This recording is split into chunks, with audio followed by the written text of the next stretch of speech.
ليه ادفع 1900 جنيه في اكله زي ديت؟ شويه محشي وطاجن لحمه.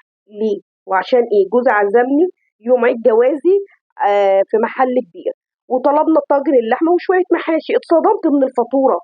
ليه؟ وانا راجعه بقى خدت ايه؟ عديت على بتاع الخضري جبت منه شويه خضار.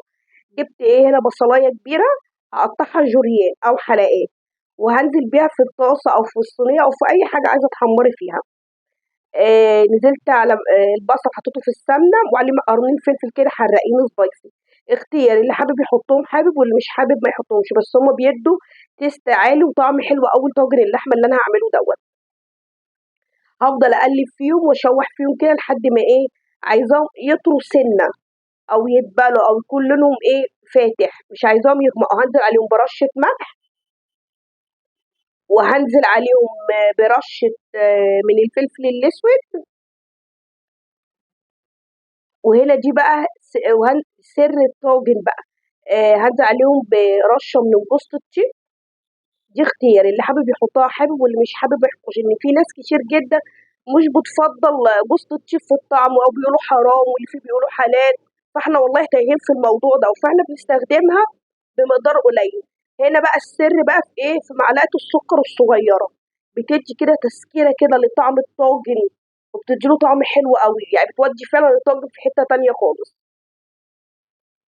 هفضل اقلب فيهم واشوح فيهم كده.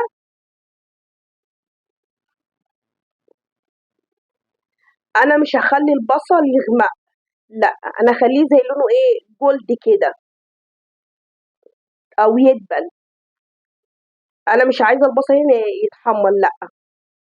بعدين عندي، لو عندي فلفل الوان، لو عندك انت بقى فلفل الوان اصفر واحمر ممكن تضيفيه. انا كان عندي اصفر بس المتوفر، وكنت مفرزاه وطلعته، وده كان شكله. انا هنزل بقى بالفلفل الاصفر وهديله تقليبه. دي اللحمه لازم اللحمه اسلقها، اديها سوا كامل، اسلقها. هنا بقى انا ايه؟ هحمر اللحمه مع السمنه والبصل، افضل اشوح فيهم. هنزل عليهم بكبشه شوربه واحده بس،